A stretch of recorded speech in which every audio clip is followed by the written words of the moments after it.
Archives of Prasar Bharati presents the timeless treasure of golden era.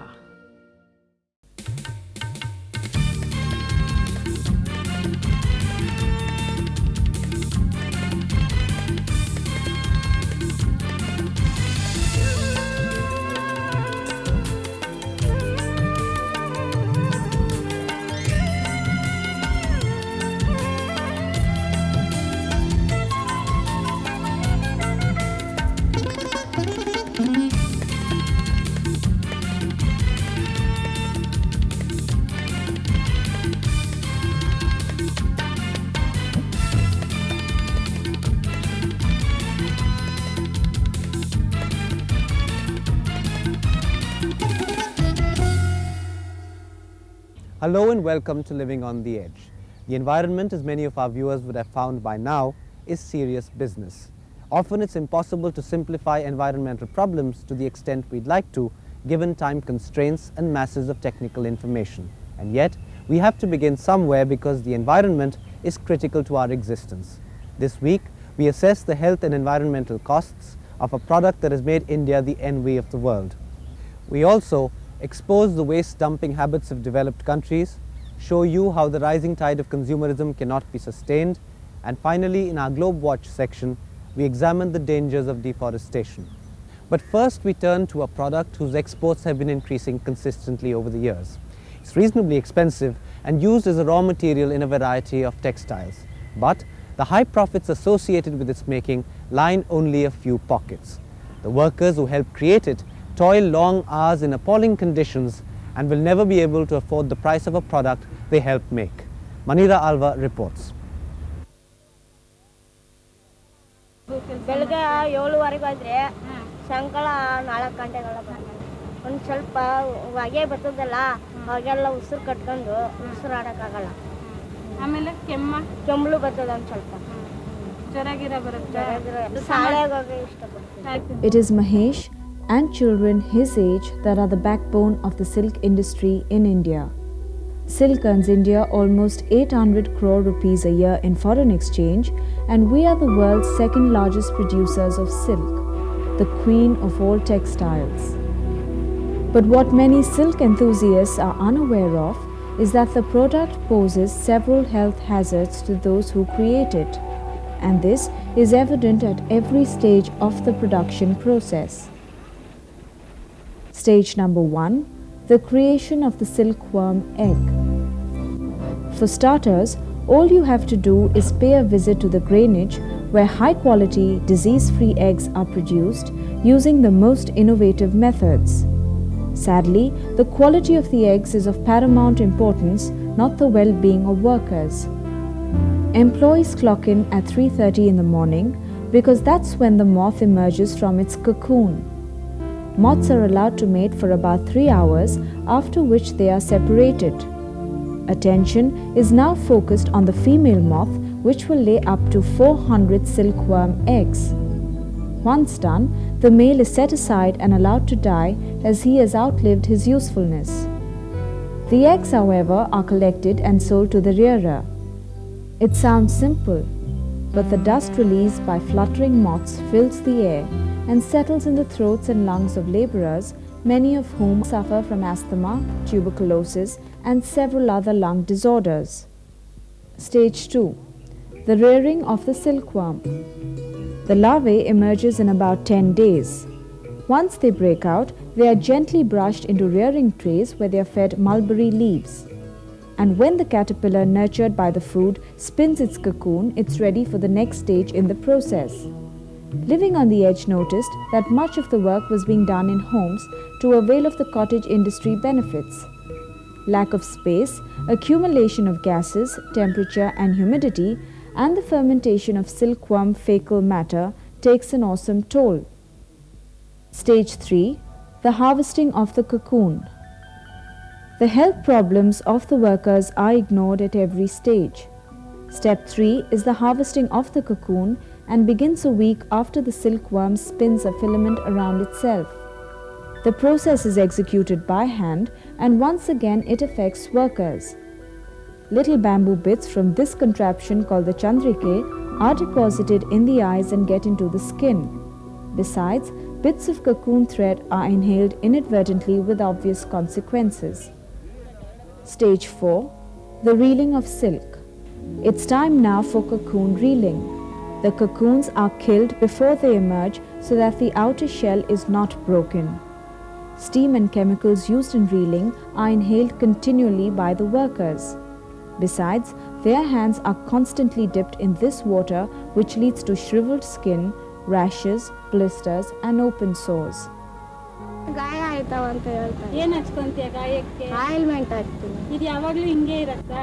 ಯಾವಾಗ ವಾಸ ಆಯ್ತದೆ ತಿರ್ಗಾ ಹಂಗೆ ಬರುತ್ತೆ. Manju's predicament, as you may have guessed by now, is not unique. Her suffering is shared by hundreds of workers who toil in unimaginable conditions. Stage 5. The dyeing of silk. Even at the 5th stage of the process, the exploitation of manual labor has not ceased. The dyeing of silk is conducted in dilapidated structures like this one by groups of 50 to 70 workers in appalling conditions. ನಾವು only labour work ಮಾಡೋದು, labour job work ಮಾಡೋದು. ಇಲ್ಲಿ ಒಂದು 400-450 kilo ಮಾಡ್ಬೋದು. What the owner neglected to tell us is that chemical dyes are mixed in this water and could be harmful. This became apparent even as we filmed. In less than a few minutes, our throats were parched and our eyes began to water. But for the workers, it was business as usual. When we asked the owner what he did with the wastewater he generated in the process and how the Pollution Control Board reacted to it, here's what he said. ಬೇಕಾಗುತ್ತೆ, ಇಲ್ಲಿ ಆ ಥರ ನಾವು ತಗೊಳ್ಳೋಕೆ ಹೋದ್ರೆ ನಾವು ಉದ್ಯೋಗನೇ ಮಾಡೋಂಗಿಲ್ಲ. But what Mr. Subha Nanjegowda did not say was that dyes are directly discharged into rainwater drains. To living on the edge, it seemed as if the Pollution Board and child welfare organizations are turning a blind eye to the exploitation of children and growing pollution caused by the lure of profit and the absence of accountability. Even the World Bank actually funds silk activities in India. But then, the World Bank also presided over the destruction of the Amazonian rainforests. The reason is simple. India provides silk to a number of countries at a low price. The method or mode of production is not a consideration. At the same time, pressure is mounting worldwide for labels that certify that goods are not created by child labor and that the process is eco-friendly. Today, the silk industry feels no need to put its house in order. No attempts have been made so far to ensure accountability for public health and environmental protection. What's sad but true is that silk profits would decline only marginally if the process had built-in safeguards and was made less hazardous. But maximizing gain leaves little room for such measures. After all, there will always be enough people ready to work for a pittance in horrifying conditions. ರೇಷ್ಮೆ ಸೀರೆ ಮಾಡ್ತಾರಾ? ಎಷ್ಟು ರೇಷ್ಮೆ ಸೀರೆ ತಗೊಂಡಿದ್ಯಾ? 100 ಬಿಚ್ಚಿ.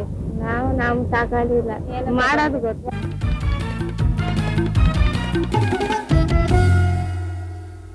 The unsustainable living standards of the West are responsible for creating millions of tons of toxic waste each year. And because environmental pressures at home are so strong, they look to developing countries to get rid of their muck. Unsuspecting nations like India are the recipients of thousands of tons of toxic waste that comes under the garb of recycling. Priya Somaya assesses the impact of this import on our environment and asks what we can do to check this trend. Jwalapuri is Delhi's biggest and one of India's largest plastic kabadi mandis. Each day, hundreds of tons of plastic waste finds its way here. At the mandi, it is sorted and sent to recycling centers. Over the last few months, in addition to predominantly Indian plastic, cups, containers and packets with foreign labels was dumped here in growing quantities. FC company है, उसी ने काफ़ी इतना माल भेज दिया यहाँ पर कि ये इस पूरी मार्केट में समा जाएगा। जहाँ के जैसे वेस्ट होते हैं, मतलब डिब्बे हमारे जो छोटे मोटे, इन्होंने प्रेस कर करके इतने भारी भारी बंडल बना के भेजे थे यहाँ पर इंडिया में। वहाँ से तो मतलब वो कहते हैं मैं फ्री में रह जाऊँ से हमारे पास से। तो जो जर्मनी से ज़्यादा माल आया, ठीक है, और ये इंडाना वगैरह की थैली नहीं होती कि थैले जैसी, इन जैसी डालडा की जैसी थैली आती है, उसी टाइप का माल ज़्यादा आया उधर। बाहर से जर्मनी या यूएसए और अमेरिका और ये तुम्हारे पोलैंड हॉलैंड मतलब इधर से काफ़ी माल आया था यहाँ पीछे और बहुत मतलब वहाँ की जो तकरीबन वेस्ट है वहाँ की जो फेंकने वाली वेस्ट है ना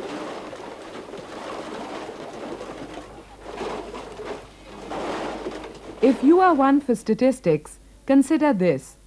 In 1992, India received 1,000 tons of lead waste and 23 tons of plastic waste from Canada. In 1993 alone, the US sent over 1,000 tons of plastic waste to India, and we received over 3,000 tons of lead waste from Britain. This is just a part of what is being dumped here. NGOs claim that from time to time, waste from many other developed nations gets transported here. In the 80s, Africa used to receive a lot of these imports. But due to strong opposition from the local population and from the environmental groups, the African countries, they have banned the import of toxic waste. As a result, now Africa is close to them. Latin America is again close to them. So now they are looking for new markets to dump their waste. And South Asia is really a new market for them. By allowing the import of waste, India is letting developed countries off the hook. The industrialized world is being spared the cost of cleaning up their own mess created by excessive consumption. For instance, landfilling 1 ton of hazardous waste in the US has gone up from $15 in 1980 to $250 in 1989. Besides, environmental groups impose severe restrictions on US companies in their own country, giving them little room for maneuver. Countries like India, with lax environmental standards and cheap labor, are ideal dumping grounds. Often, waste comes with labels that read recycling and reuse, and multinationals often pay Indian importers in hard currency to accept it. But what importers don't realize is that the waste is often toxic. India has to very quickly move in the direction of being able to distinguish between firstly what is toxic and what is not toxic, what is coming for recycling and what is coming for as products. In fact, today if I as an NGO want to go and ask for information, everything is labeled as product imports. I don't even know what is coming in the guise of recycling. To make things worse, the Indian recycling process at its present primitive level recovers very little that is of any real use. Large quantities of waste are simply burned or dumped in surrounding areas. Take old car batteries for instance. Greenpeace, the International Environment Organization, says that in 1993, 3 lakh kilograms of battery waste was dumped by Australian companies in India. More often than not, the acid-filled battery cases find their way into badly equipped recycling plants like this one.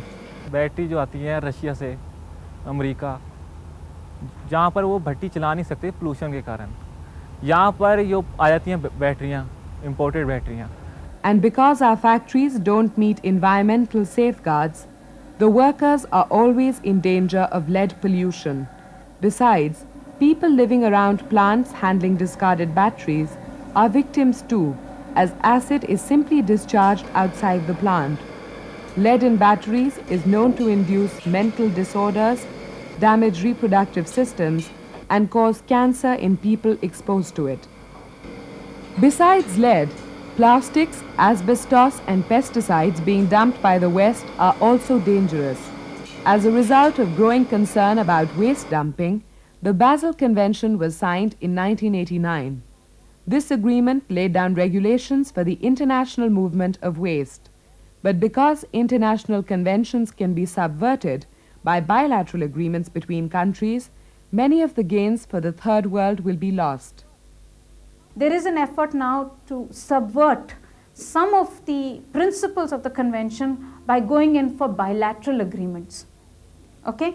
For instance, Australia and India had tentatively agreed on a bilateral agreement which would allow waste trade. Living on the Edge contacted several Western high commissions and embassies, but representatives were unavailable for comment and offered us press releases instead. On the other hand, The Indian government is said to be going into the matter at some depth and feel that any comment at this stage would be premature. At present, however, India is one of the countries that have ratified a move for a complete ban on the movement of waste between countries. Independent analysts, however, feel it is time to acknowledge the dangers of waste dumping and ensure stronger safeguards within the country.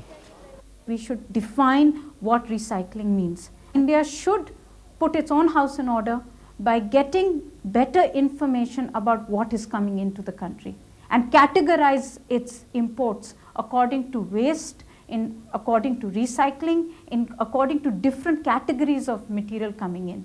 Okay? And fifthly, I would say very importantly, that information must be widely disseminated.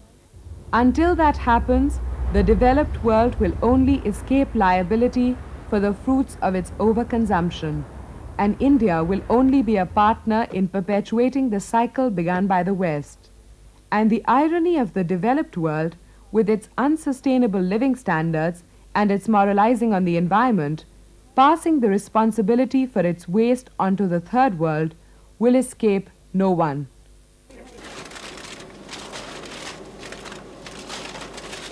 That story perhaps succeeded in raising more questions than in getting answers. That's why Priya Somaya met the Minister for Environment, Mr. Kamal Nath, to get an official response. How ethical is this trend of waste trade, and should it really be permitted? India has a large secondary metal market, and where industries have been set up to import the scrap from those countries. So this is really for recycling as distinct from dumping. Dumping has a connotation of that it's sent here as garbage and kept here as garbage. But that is not so in our country. But very often waste comes in the guise of recycling. That's not on under any circumstances, and we are very careful on this in the permissions we grant. Now if a biscuit manufacturer wants to import lead scrap, that is not on, but a major lead manufacturer wants to import lead scrap to recycle it, to purify it, we will allow that, provided the lead manufacturer has the facilities to address the issue, to address the processing which will be taking place in his factory. Recently there was a shipment of plastic waste brought in by Pepsi. Now why should plastics be imported? There have been cases where somebody has brought this in, a trader has brought it in, and this trader has not been able to properly dispose it off. But that issue has now been addressed in the last several months, and there is strict control on it. Very often recycling plants don't adhere to environmental standards, thus affecting workers and people living around these plants. Those are not environmental standards, that's environmentalism. And environmentalism is an extreme position. Now in the manufacture of steel, in the manufacture of aluminum, in the manufacture of alcohol, in the manufacture of sugar, of course there are residues. That's what pollution control is all about. All residues are waste. And that means should we stop all manufacturing activity in this country? So NGOs taking a position that there is a residue left and all of it is not used, that happens in everything, in whatever is produced. Is it true that India has ratified a move for a complete ban on waste trade? Absolutely, but then there are several countries who come up with problems in this, who are stating, and we ourselves are seeing problems. Am I to close down such a large amount of industry which is dependent on secondary metals? If I have to close that down because there is some regulation, I'm not going to close down my industry. Instead of that, I'm going to ensure that environmental concerns, environmental standards are built in and are met.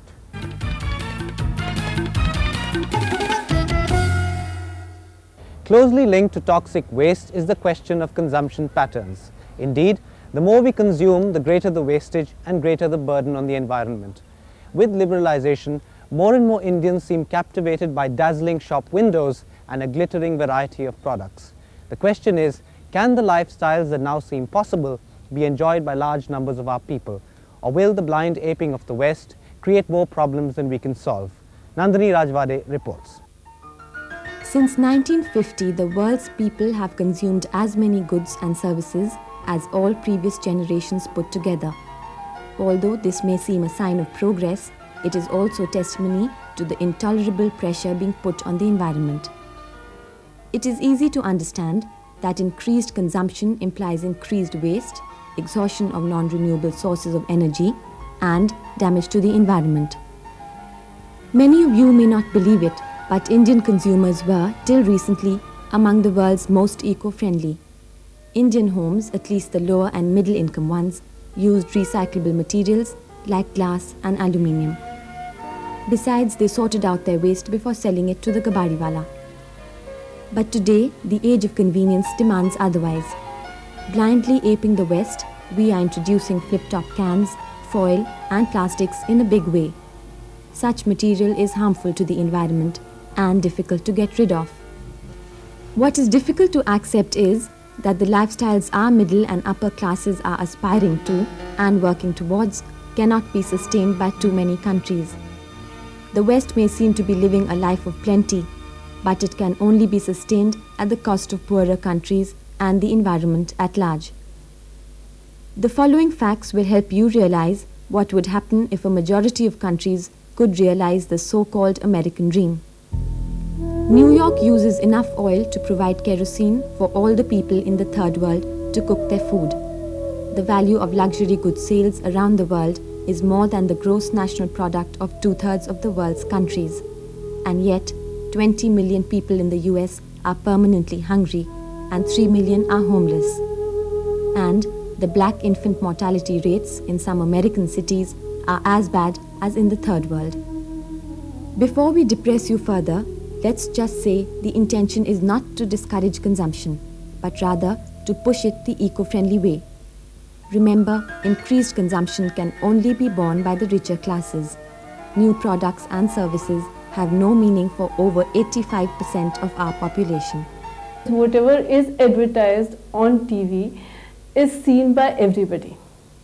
And definitely, the lower middle class and very poor people are also, if day and night they're seeing the advertisement of certain cosmetics and consumer durables, they definitely get affected, and they are, to the extent they can, without any surplus, are diverting their consumption pattern in a way which one would not call healthy.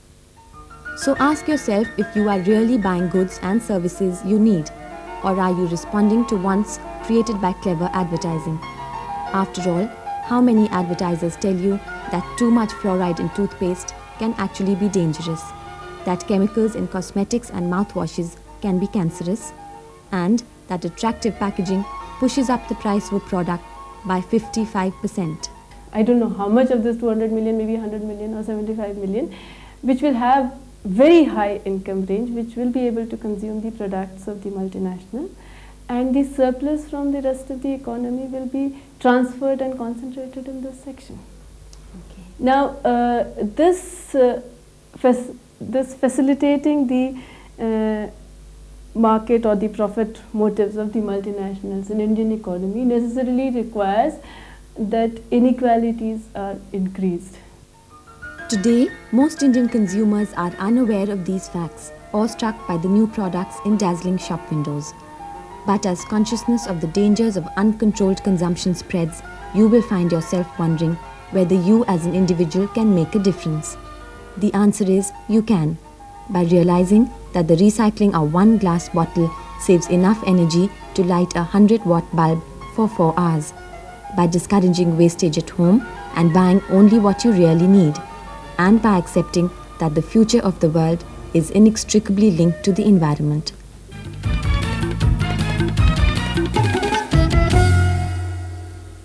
Time now for a brief look at one more global environmental problem. Nandini Rajware reports on deforestation. Deforestation refers to the large-scale cutting and clearing of trees from forests, leaving it barren of its tree population. It is considered to be one of the most serious environmental problems in Southeast Asia. In 1982, less than 20% of this region was covered with forests, and what forests are left are disappearing at the rate of 1% a year. Deforestation is caused by the collection of fuel wood, commercial logging, which means cutting individual commercial grade trees, shifting cultivation, a practice of leaving cultivated land fallow for several years to recover its fertility before cultivating again, and degradation through grazing and fires. Deforestation is a problem in countries like India because it not only depletes natural resources but also has side effects on the environment. Deforestation results in desertification, soil erosion, floods, mudslides, habitat destruction, species extinction, and salt and chemical degradation. All this because of the destruction of our natural surroundings, which provide fresh air, food and shelter for living beings. Scientists estimated recently that India's needs demand 133 million tons of fuel wood, but has only 33 million available. An ever-increasing population puts greater pressure on people to clear forests for cultivation. Existing land is needed to shelter the increasing population. The same population also needs forests for grazing, destroying undergrowth and seedlings that replace mature trees. At present, deforestation may be a lucrative proposition, but continuing at this rate, we could very soon be without any forests to protect us.